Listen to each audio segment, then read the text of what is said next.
Our Bossy R syllable type is actually really easy to incorporate into syllabication.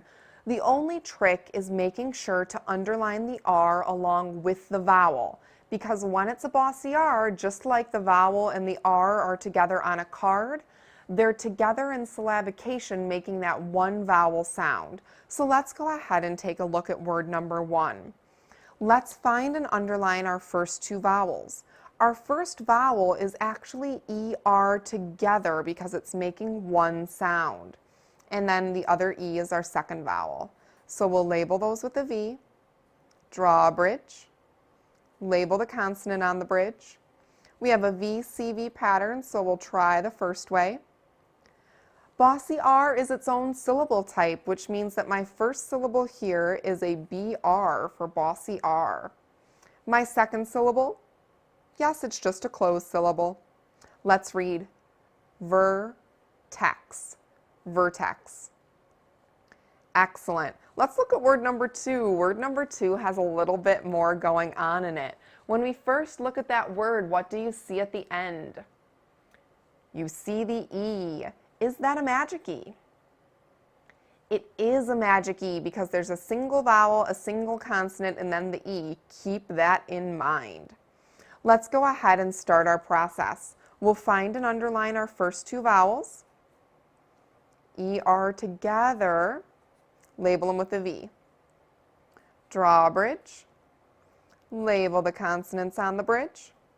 We have a VCCV pattern. Let's divide it according to the pattern. We're not done yet. We have another vowel, so let's find and underline our next vowel. Draw a bridge, label the consonant on the bridge.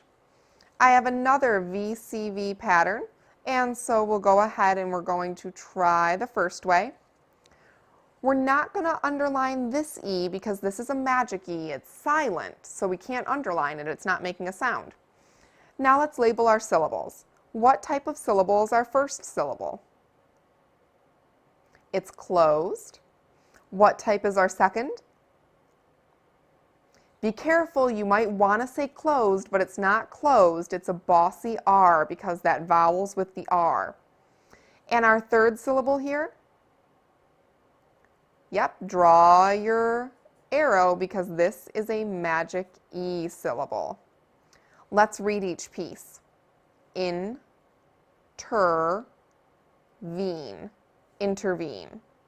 It's really important that you remember to label this as a Bossy R and not a closed, because a Bossy R syllable is telling us that this says If we thought this was a closed syllable, that would mean that the E was making a short sound.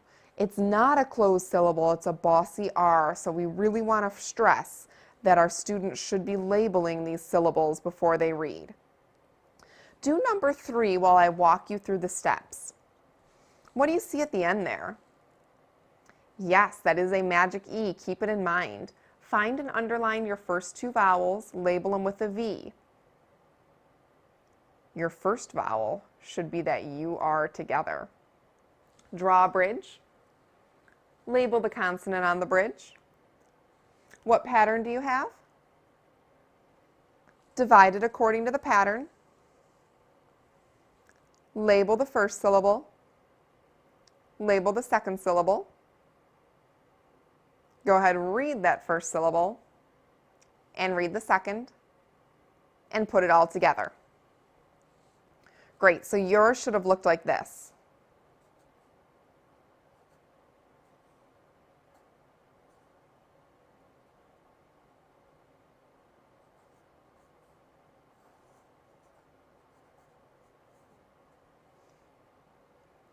Take your time and go through the next 3. Keep in mind you know quite a few syllable types now, so be very careful with those labels. Pause the video, and when you're done with those 3, come back to check your answers. You may have had a little bit of trouble with number 5. There's 2 small tricks here. First, yes, that S is a suffix on the end, so it should be circled. If you missed that, that's no big deal. The other trick is that this TH must be scooped. TH is a digraph. Those letters are acting together to make one sound, therefore they can't be split up. That means that you really have a VCV pattern here, and you would have had to end up trying both ways.